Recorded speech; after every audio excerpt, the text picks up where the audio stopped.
As humans, we sure do care about our bodies, don't we? At least the way they look. As swimsuit season is just around the corner, many of us are starting to take our diets more seriously. Going to the gym, checking ourselves out in the mirror more and more, the whole works. It's because of this that it's got me thinking lately. You know who had a good body? Jesus. Jesus had a great body. I mean, have you ever seen a chubby Jesus on the cross? I don't think so.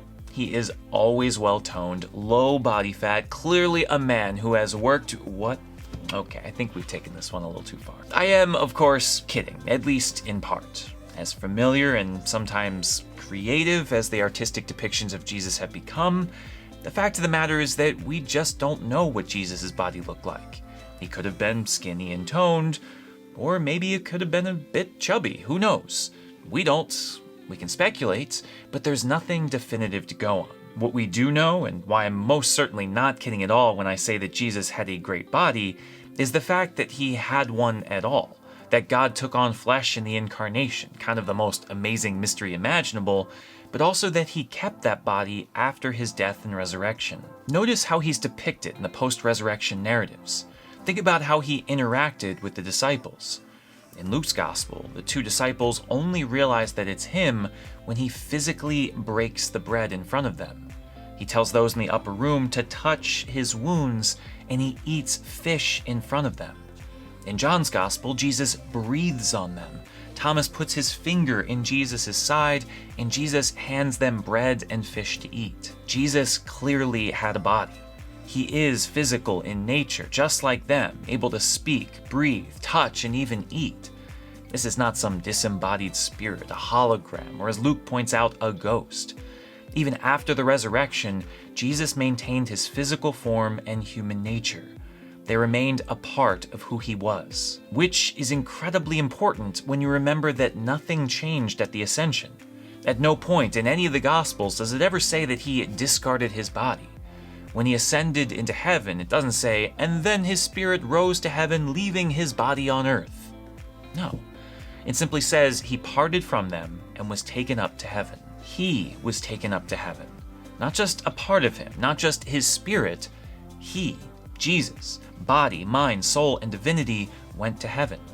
To which you probably say, so what? What is he getting at? This is a weird video. I don't know why I clicked on this priest saying that Jesus had a good body. To which I say, yes, you're right, this is a weird video. But it's also one of the most important theological points I've ever made on this channel, so stick with me for a second.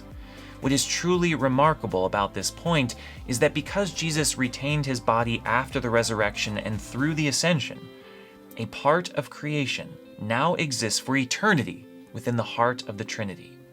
Within God, the all-powerful, all-knowing, immaterial, infinite, and eternal being, there now lives something that is weak, fallible, material, and altogether finite. A part of creation, a part of us, now lives in eternity. I don't know if this hits you quite like it hits me, but the fact that Jesus had a body after the resurrection might just be the most amazing, awe-inspiring, life-changing bit of information that we will ever hear. Think about it. If we accept the mystery of the incarnation as true, that God became a human being, then we must necessarily accept that God is capable of becoming physical at all, that creation in general can be a vessel for God's presence. A belief in the incarnation doesn't just accept that Jesus Christ lived 2,000 years ago, it accepts a sacramental worldview, a vision of the world in which God is capable and so chooses to dwell among us. God didn't just create from afar and watch, he continued to mediate his presence in an imminent way. Thus, the sacraments. Thus, bread and wine can become the body and blood of Christ. Water can cleanse and bind. Oil can anoint and transform. These are not just spiritual or mental interactions. These are physical encounters made possible by ordinary objects. Now consider this point in light of the ascension. The mystery of God taking on flesh to be like us, of using the vessel of creation to make his presence known to the world, wasn't just a finite experience meant only for this world. God didn't just come to earth and put on a human suit, pretending to be us for a while and then going back to the way things were. He took on creation, an ordinary vessel, permanently, meaning that we, as a part of creation, as those who share in Christ's human nature, can be united with God permanently. There is a place for us in eternity. When Jesus came to be like us, we found a way to be like him. But not just us either. I mean, I don't want to jump over the point too quickly. Our salvation isn't exactly something to rush through. I just figure we've heard this 1,000 times this Easter. The incarnation and ascension point definitively to our place in heaven, yes. But it also speaks more broadly of creation's place in heaven as well. For Christ wasn't just a man, he wasn't just a human, he was a part of creation, which now resides with God. What these 2 points tell me, and ultimately the point of this video, is that creation has inherent worth in itself. More than just expendable resources meant for human happiness before being thrown away, a sacramental worldview reminds us that the entire created world around us is a potential vessel for God's real presence, and that through Christ, God has decided to bring this creation together in himself. In St. Paul's letter to the Romans, he writes, "Creation itself will be set free from slavery to corruption and share in the glorious freedom of the children of God." In his letter to the Colossians, he taught that the gospel has been preached to every creature and that Jesus will reconcile all things in himself.